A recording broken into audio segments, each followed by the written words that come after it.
السلام علیکم ناظرین، آپ دیکھ رہے ہیں سمسم ٹی وی۔ میں ہوں آپ کا ہوسٹ عاصم امیر خان۔ میاں سعید نے پاکستان کو اڑان بھرا آغاز دیا تھا۔ یقیناً وہ باغی جناح میں کامن ویلتھ 11 کے خلاف ہونے والی شکست کے لیے معافی کے مستحق تھے، لیکن عبدالحفیظ کاردار ایک ایسا کردار تھا جو 5 سال کی غیر حاضری کے بعد پاکستان واپس آیا تھا۔ کاردار کو آخری بار 1944 میں ناردرن انڈین کرکٹ ایسوسی ایشن کے لیے ڈیبیو کرتے ہوئے دیکھا گیا تھا۔ تب وہ ایسے کرکٹر تھے جو اپنے شاہانہ سٹروک پلے اور درمیانے درجے کی گیند بازی کے لیے مشہور تھے، اور وہ بھی دونوں بائیں ہاتھ سے۔ لیکن اب جب وہ واپس آئے تھے تو وہ ایک بہت مختلف کرکٹر تھے، یہاں تک کہ ان کا نام بھی بدل گیا تھا۔ انگلینڈ جانے سے پہلے اپنے دوستوں میں وہ عبدالحفیظ کے نام سے جانے جاتے تھے، لیکن جب وہ واپس آئے تو وہ AH کاردار تھے اور left arm orthodox spin bowling کرتے تھے۔ انہوں نے نواب آف پٹودی کی ہندوستانی ٹیم کے لیے 3 ٹیسٹ میچز کھیلے تھے، جس نے 1946 میں انگلینڈ کا دورہ کیا تھا۔ آکسفورڈ یونیورسٹی کے طالب علم تھے اور کاؤنٹی چیمپئن شپ میں ورک شائر کے لیے آل راؤنڈر تھے، جس میں انہوں نے 2 سیزن کھیلے تھے۔ اس وقت کے نوجوان کرکٹر سلطان محمود انہوں نے بتایا کہ وہ کاردار سے پہلی بار پاکستان میں ملے تھے جب 1949 اور 50 میں گرمیوں میں کاردار پاکستان آئے تھے۔ ان کا کہنا تھا کہ ایک دن ہم مشہور لیگ اسپن بولر عامر الہی کے ساتھ نیٹ پر تھے، جو ان 11 اسپیشل کرکٹرز میں سے ایک ہیں جنہوں نے 2 ملکوں کے لیے ٹیسٹ کرکٹ کھیلی ہے۔ 1947 میں آسٹریلیا کے اگینسٹ انڈیا کے لیے کھیلے تھے اور 52-53 میں انڈیا کے خلاف پاکستان کے لیے کھیلے تھے۔ سلطان محمود بتاتے ہیں کہ میں نے اور عامر الہی نے سکن سوٹ میں دور سے آتے ہوئے ایک آدمی کو دیکھا جو شدید گرمی کے دنوں میں بھی 3 پیس اور ٹائی لگا کے آ رہا تھا۔ سلطان محمود نے الہی سے پوچھا کہ یہ کون ہے، جس پر الہی نے یہ کہا کہ کیا تم اسے نہیں جانتے؟ یہ اکڑی ہوئی گردن والا آدمی ہے جس کا نام کاردار ہے۔ انہوں نے بتایا کہ وہ بچپن میں کاردار کو دیکھ کر بہت پرجوش ہو جاتے تھے اور ہم نے ان کے بارے میں بہت سی کہانیاں پڑھی تھیں۔ سلطان محمود نے آگے بتایا کہ الہی نے کاردار سے پوچھا کہ آپ پاکستان کیسے آ گئے، تو کاردار نے جواب دیا کہ وہ یہاں زیادہ دن کے لیے نہیں ہیں اور جلد ہی اپنے کزن AR کاردار جو کہ فلم ڈائریکٹر ہیں ان سے ملنے کے لیے وہ بمبئی کا سفر کریں گے۔ اور کاردار نے کبھی بھی خود کو فوری طور پر پاکستان کے لیے دستیاب نہیں کیا۔ 1949 کے موسم سرما میں جب دولت مشترکہ کی ٹیم کامن ویلتھ 11 نے پاکستان کا دورہ کیا تھا تو کاردار کو کھیلنے کے لیے دعوت دی گئی تھی، لیکن انہوں نے یہ دعویٰ کرتے ہوئے اس موقع کو ٹھکرا دیا کہ ان کے بائیں کندھے کو نقصان پہنچا ہے۔ اپنی کتاب آل راؤنڈر میں کاردار اس انجری کا ذکر بھی کرتے ہیں اور اپنے کندھے کی چوٹ کے بارے میں بتاتے ہیں۔ ان کا کہنا تھا کہ بولنگ کے طویل سپیلز کی وجہ سے میرا فاسٹ بولنگ کریئر ختم ہوا اور وہ وقت آیا جہاں پہ میں اپنا بازو اونچا بھی نہیں کر سکتا تھا۔ کاردار نے اپنے بائیں بازو میں کیلشیم کا حوالہ دیتے ہوئے یہ کہا کہ انہیں علاج کے لیے برطانیہ جانا پڑے گا، اور اس لیے انہوں نے یہ انویٹیشن میچ کھیلنے کی ٹھکرا دی اور 3 دن بعد وہ لندن روانہ ہو گئے۔ لیکن کاردار کے زیادہ تر ساتھی کرکٹرز اس بات پر متفق ہیں کہ کاردار کو میاں سعید کو ہٹانے کے لیے تیار کیا گیا تھا، اور کاردار نے ان کی کپتانی میں کھیلنے سے انکار کر کے ان کے موقف کو وزن بخشا تھا۔ کچھ لوگ یہاں تک کہتے ہیں کہ کاردار، جس نے کامن ویلتھ 11 کے خلاف میاں سعید کی کپتانی میں پاکستان کی شکست کو ایز اے اسپیکٹیٹر دیکھا تھا گراؤنڈ میں، وہ میچ کے بعد ہونے والے ہنگامے کے ذمہ دار بھی تھے۔ سلطان محمود جو اس وقت وہاں موجود تھے، انہوں نے بعد میں بتایا کہ بھاٹی گیٹ اور ساندہ کے رہائشیوں نے میاں سعید کے خلاف نعرہ بازی اور مظاہرے کرائے تھے۔ بھاٹی گیٹ اور ساندہ وہ علاقے ہیں جہاں کاردار کے خاندان کا اثر سب سے زیادہ تھا، لیکن اس دعوے کے لیے کبھی کوئی ٹھوس ثبوت فراہم نہیں کیا گیا۔ پھر مارچ 1950 میں کاردار کو دورہ سری لنکا کے لیے کھیلنے کے لیے دعوت دی گئی۔ اس بار انہوں نے خود کو دستیاب کرایا اور کاردار کو میاں سعید کا نائب کپتان نامزد کر دیا گیا، لیکن اگلے ہی دن کاردار نے اچانک یہ اعلان کیا کہ وہ انجری کا شکار ہیں اور انہیں انگلینڈ جانا پڑے گا۔ سلطان محمود نے یہ دعویٰ کیا کہ اصل وجہ یہ تھی کہ کاردار بطور کپتان کھیلنا چاہتے تھے۔ سلطان محمود نے یہ بھی بتایا کہ میں اس ٹیم کا حصہ تھا، یہ کوئی راز نہیں تھا، اور 1 سال سے زائد جب گزرا تو کاردار نے باقاعدہ بالآخر میاں سعید کی جگہ لے لی۔ یہ زیادہ فطری ہوتا اگر کاردار سب سے پہلے میاں سعید کو as a under study assist کرتے، لیکن کاردار کی ایگو نے اس بات کی اجازت نہیں دی۔ وہ کپتانی کرنا چاہتے تھے اور وہ بھی اپنی شرائط پر۔ سلطان محمود کا کہنا تھا کہ وہ بے رحم تھے۔ میاں سعید نے وفاداری اور سمجھ بوجھ سے پاکستان کرکٹ کی خدمت کی۔ جہانگیر خان اور فدا حسن کے ساتھ، جنہیں بعض اوقات فدا حسین بھی کہا جاتا ہے غلط طور پر، یہ پاکستان کی کرکٹ کی ابتدائی شخصیات میں سے ایک ہیں۔ فدا حسن نے گورنمنٹ کالج میں تعلیم حاصل کی تھی۔ انہوں نے 1920 کی دہائی میں پنجاب یونیورسٹی کی ٹیم کی قیادت بھی کی تھی۔ جس میں جہانگیر خان اور محمد نثار شامل تھے۔ ایک دائیں ہاتھ کے بلے باز تھے جو اپنی صلاحیتوں کے بلبوتے پر ہندوستان کے 1932 کے انگلینڈ کے افتتاحی دورے پر سلیکٹ ہو سکتے تھے، لیکن انڈین سول سروس کے امتحانات فدا حسن نے دینے تھے، جس کی وجہ سے ان کی سلیکشن نہ ہو سکی۔ پارٹیشن کے بعد وہ ایک سینئر سرکاری ملازم بن گئے۔ پنجاب کے چیف سیکریٹری کے طور پر اور صدر ایوب خان کے مشیر کے طور پر انہوں نے اپنی خدمات انجام دیں۔ انگلینڈ کے 1954 کے دورے پر پاکستان کی ٹیم کو انہوں نے مینج بھی کیا۔ انہوں نے کرکٹ سے اپنا تعلق ہمیشہ مضبوط رکھا اور بعد میں وہ BCCP کے یعنی PCB کے صدر بھی بن گئے۔ فدا حسن، جہانگیر خان، میاں سعید اور دلاور حسین انہوں نے مل کر وہ سلیکشن کمیٹی بنائی جس نے بعد میں لاہور ٹیسٹ کے لیے ٹیم کا انتخاب کیا۔ لاہور کے لیے سری لنکا کے خلاف ٹیسٹ، جہاں سے کاردار نے خود کو انجری کا حوالہ دیتے ہوئے باہر کر دیا۔ عبدالحفیظ کاردار پاکستان کرکٹ کی اس انیشیل جرنی کا حصہ تھے جو پاکستان کرکٹ کو وجود میں لایا تھا۔ BCCP کی بہت سی ملاقاتیں اور میٹنگز ان کے گھر وائٹ ہاؤس لین میں ہوئی تھیں، جو کہ ایچیسن کالج کے بالکل پیچھے تھا، اور ان کے ساتھ ان کے قریبی دوست جہانگیر خان، جسٹس کارنیلیس موجود ہوتے تھے۔ میاں سعید نے کبھی بھی عوامی سطح پر یا خاندان یا قریبی دوستوں میں اس بات پر احتجاج نہیں کیا کہ ان کو کپتانی سے ہٹا دیا گیا اور جس طرح سے ان کے ساتھ سلوک کیا گیا تھا۔ ان کے بیٹے یاور سعید، جو کہ بعد میں پاکستان کرکٹ ٹیم کے مینیجر بھی رہے ہیں، انہوں نے بتایا تھا کہ میرے والد کو ان کی ریموول آف کیپٹنسی کا میڈیا سے پتہ لگا تھا۔ انہوں نے 2 دن تک 48 گھنٹے تک ایک لفظ نہیں بولا تھا۔ وہ اپنے بستر پر چلے گئے تھے، کھانے کے لیے بھی نیچے نہیں آئے تھے، اور انہوں نے بالکل بھی کچھ نہیں کہا گھر میں۔ میاں سعید سے کاردار کی طرف جانے کا پاکستان کرکٹ کا سفر ایک ایسا مشکل دور تھا جسے بہت زیادہ سخاوت اور فضل سے سنبھالا جا سکتا تھا۔ جسٹس کارنیلیس سلیکٹرز کے چیئرمین کے طور پر میاں سعید کو برطرف کرنے اور کاردار کو انسٹال کرنے کے فیصلے سے خوش نہیں ہو سکتے تھے۔ یہ واقعہ بہت پراسرار ہے کیونکہ کارنیلیس نے مکمل طور پر اپنے کردار سے ہٹ کر بیہیو کیا۔ کاردار کے حق میں فیصلہ کرنے کے لیے وہ ناقابل برداشت سیاسی دباؤ میں یقیناً آئے ہوں گے، حالانکہ اس بات کا کوئی ریکارڈ موجود نہیں ہے کہ یہ کیسے یا کس کے ذریعے لاگو کیا گیا تھا۔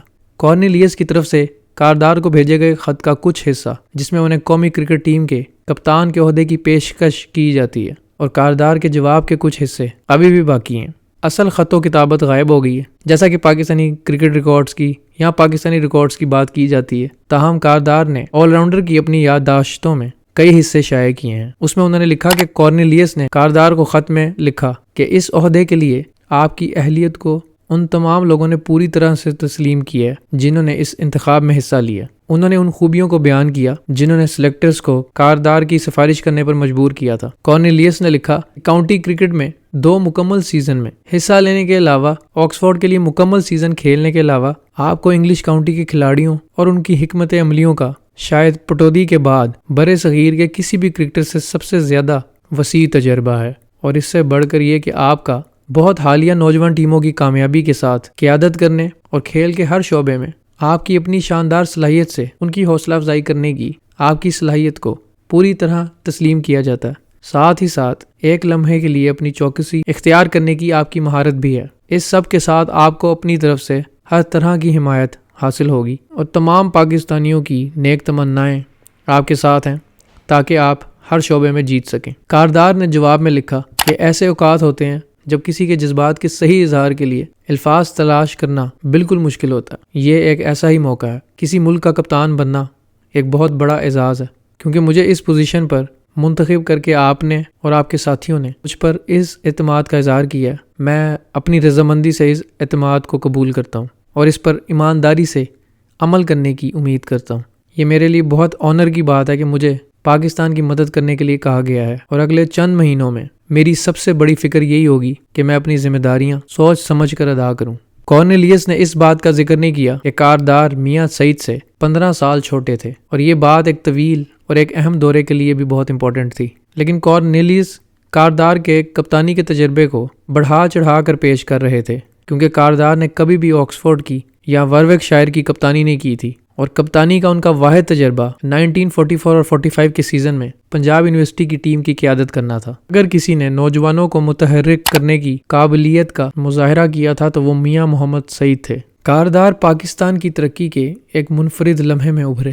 وہ ایک پسماندہ کرکٹ ٹیم کے کپتان بن گئے تھے جو ایک صدمے سے دوچار قوم کی نمائندگی کرتی تھی جو اپنی حیثیت کے بارے میں پہچان کے لیے بے چین ہے۔ کاردار اس اعصابی بیماری کا اس طرح سے علاج تھا جیسا کہ میاں محمد سعید اپنے آپ میں آسان، آرام دہ، دنیاوی آدمی تھے۔ کاردار ایسے بالکل نہیں تھے۔ یہی وجہ ہے کہ کاردار کی قیادت میں کرکٹ ایک مشترکہ قومی شعور کے لیے کھڑی ہوئی۔ ہندوستانی مورخ رام چندر گوہا نے کہا کہ کاردار ایک کرکٹر تھا جو ایک نظریہ ساز بھی تھا اور جس کی زندگی سے کوئی بھی پاکستانی قوم کے وجود میں آنے کو پڑھ سکتا ہے۔ یہ مشاہدہ کاردار کی کھیل کی شخصیت کے سب سے اہم عنصر کو پوائنٹ کرتا ہے۔ زیادہ تر کرکٹرز کو کھیل کھیلنے میں خوشی، ذاتی خواہش ہوتی ہے یا مالی فائدہ ہوتا ہے یا اپنے ملک کے لیے کھیلنے میں فخر محسوس ہوتا ہے، لیکن کاردار بالآخر پاکستان کی عزت پر پرجوش یقین سے کار فرما تھے۔ بعض اوقات اس مشن نے انہیں اپنے ساتھی کرکٹرز کے ساتھ انسانیت برتنے سے بھی محروم کر دیا تھا۔ اکثر دیکھا گیا کہ وہ ظالم اور عدم برداشت کا شکار ہوئے، لیکن کاردار ایک نظریاتی آدمی کے علاوہ اور بھی بہت کچھ تھے۔ انہوں نے پارٹیوں کا بھی مزہ لیا، فیشنیبل خواتین کی صحبت میں لطف اٹھایا اور اپنے مسلم عقیدے اور شراب نوشی کے درمیان کوئی تضاد نہیں رکھا۔ جب بعد کی زندگی میں وہ سیاست میں داخل ہوئے تو یہ انسانی اور مساواتی اقدار کے محافظ کے طور پر تھا جو انہوں نے قرآن پاک کی تلاوت سے دریافت کیا تھا۔ انہوں نے جس کرکٹ ٹیم کا مجسمہ بنایا وہ پاکستان کے بانی محمد علی جناح کے ویژن کے بالکل عین مطابق تھی۔ کبھی کبھی یہ فرض کیا جاتا ہے کہ کاردار ایک عظیم پس منظر سے آئے ہیں، لیکن ان کی کوئی عظیم آبائی زمینیں نہیں تھیں، نہ ہی انہوں نے پاکستان کے مشہور کالج لاہور کے ایچیسن کالج سے تعلیم حاصل کی تھی، جس نے اسلامیہ کالج کے مقابلے میں زیادہ تر ہندوستانیوں کو تعلیم دی تھی۔ اس قدم سے کاردار لاہور کی کرکٹ کی اشرافیہ میں داخل ہو گئے تھے۔ اس کے باوجود بعد کی زندگی میں کاردار نے اس بات پر زور دیا کہ دیال سنگھ میں ان کا وقت ان کے لیے بہتر تھا اور اچھا تھا۔ ان کا کہنا تھا کہ اگر میں دو اہم اداروں میں سے کسی ایک میں جاتا تو مجھ پر اتنے ہی اچھے اور بہتر کھلاڑیوں کا سایہ پڑتا اور شاید میں اتنا بہتر کھلاڑی ابھر کر سامنے نہ آتا جیسا کہ میں اپنی کالج کی ٹیم کے لیے تھا۔ میں اپنی کالج کی ٹیم کی ریڑھ کی ہڈی بن گیا تھا۔ ایسا لگتا تھا کہ میں منفی حالات میں خوش ہوں اور کسی چیز نے مجھے نیچے سے لڑنے سے کبھی نہیں روکا۔ 1941 تک 16 سال کی عمر میں وہ پنجاب یونیورسٹی کے لیے کھیل رہے تھے۔ 1942 میں بمبئی میں ایک کرکٹ ٹورنامنٹ میں کھیلتے ہوئے انہوں نے یہ محسوس کیا کہ ان کی فیلڈنگ کی مہارتیں ٹیسٹ سلیکشن کے لیے ان کے ممکنہ حریف کھلاڑیوں کے مقابلے میں ناکافی ہیں۔ کاردار نے اس بارے میں ایک ایسی بات کی جس نے ان کے مقصد کی سنجیدگی کو بیان کیا۔ انہوں نے کہا کہ لاہور واپسی پر میں نے اپنے آپ کو زیادہ سے زیادہ رفتار حاصل کرنے کا ہدف مقرر کیا تاکہ وہ گیند کو تیزی سے کلیکٹ کریں اور وکٹ کیپر کو تھرو کریں۔ ان کا کہنا تھا کہ اپنی صلاحیت کو بڑھانے کے لیے میں صبح 3 بجے ایک سخت پروگرام کے لیے میدان میں جاتا تھا اور 3 سے 4 میل دوڑتا تھا اور اس کے بعد 40 سے 50 گز کے شارٹ سپرنٹس کرتا تھا جیسا کہ گیند کو باؤنڈری تک لے جانے کے لیے درکار ہے۔ صبح کے سیشن کا اختتام فیلڈنگ، ڈرائیوز اور ہائی کیچنگ کے ساتھ کرتا تھا۔ شامیں نیٹ پریکٹس کے لیے وقف کر دی تھیں اور دن کے ٹریننگ پروگرام کو سمیٹتے ہوئے میں 1 میل دوڑتا تھا۔ زبردست ذہانت، مکمل عزم اور کافی ٹیلنٹ کے ساتھ کاردار اپنے آپ کو ایک بہترین کرکٹر میں تبدیل کر رہے تھے۔ انہوں نے 1944 کے سمرز میں ڈیبیو کرتے ہوئے 94 رنز بنائے، جہاں فضل محمود 1946 کے نواب آف پٹودی کے دورہ انگلینڈ کے لیے انتخاب سے محروم رہ گئے تھے، وہیں کاردار سلیکٹ ہو گئے تھے۔ اس موسم گرما میں کاردار کی زندگی میں ایک اہم موڑ آیا۔ حالانکہ پچ پر ان کی کارکردگی مایوس کن تھی، ٹیسٹ میں ان کی بیٹنگ ایوریج 16 کی تھی۔ انہوں نے پٹودی کے ساتھ دوستی کی جو پٹودی کی قبل از وقت موت تک قائم رہی۔ 1946 کے اس دورے پر ان دونوں کی ایک یادگار تصویر ہے جس میں کاردار پٹودی کو بیٹنگ کے دستانے فراہم کر رہے ہیں۔ پٹودی کے نواب نے اپنے دوست فرائے سے کہا، جو مشہور انگلش شوقیہ کرکٹر اور کھلاڑی ہیں، کہ کاردار کے لیے آکسفورڈ یونیورسٹی میں جگہ تلاش کرنے میں ان کی مدد کرے۔ 1946 کے دورے کے اختتام پر کاردار برطانیہ میں رہے اور یونیورسٹی اور کالج تک گئے۔ یہ ایک ایسا قدم تھا جس کا مطلب یہ تھا کہ وہ پارٹیشن کے بعد اور اس کے بعد ہونے والی ہولناکیوں سے مکمل طور پر بچ گئے تھے۔ سب سے بڑھ کر یہ کہ کاردار آکسفورڈ سے پاکستان کے مستقبل کے رہنما کے طور پر واپس آئے تھے۔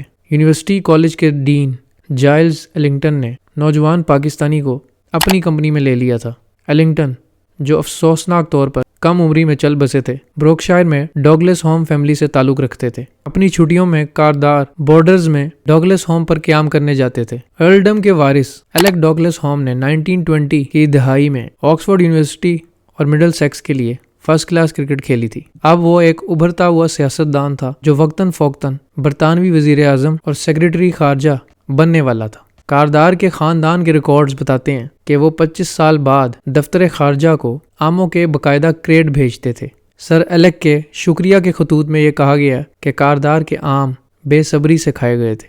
تاہم نوجوان پاکستانی کرکٹر کاردار پر سب سے زیادہ اثر جائلز ایلنگٹن کا تھا۔ کاردار کے آکسفورڈ کیریئر کے اختتام پر انہیں وروکشائر کرکٹ کلب میں اسسٹنٹ سیکرٹری کے عہدے کی آفر کی گئی تھی۔ ایلنگٹن نے کاردار سے کہا کہ وہ نوکری سے دستبردار ہو جائیں کیونکہ پاکستان کی نئی ریاست کو باصلاحیت نوجوانوں کی فوری ضرورت ہے، اور آکسفورڈ کے گریجویٹ ایسے ہی شدید، پختہ، قابل فخر تھے جنہوں نے سپٹمبر 1951 کے آخر میں MCC کے خلاف پاکستان کرکٹ ٹیم کی قیادت کرنے کا فریضہ سنبھالا اور آگے جا کر پاکستان کرکٹ ٹیم کے پہلے ٹیسٹ کپتان بھی بنے۔ پاکستان کی ٹیسٹ سٹیٹس حاصل کرنے کی آگے کی جرنی اور عبدالحفیظ کاردار کی آگے کی جرنی کے بارے میں ہم نئی ایپیسوڈ میں بات کریں گے۔ امید کرتے ہیں آپ کو ہماری ویڈیو پسند آئی ہوگی۔ اگر آپ کو ہماری ویڈیو پسند آئی ہو تو ہمارا چینل سبسکرائب کرنا مت بھولیے گا اور ویڈیو کو لائک اور شیئر بھی کیجیے گا۔ کامنٹ سیکشن میں اپنا فیڈ بیک ضرور دیجیے گا۔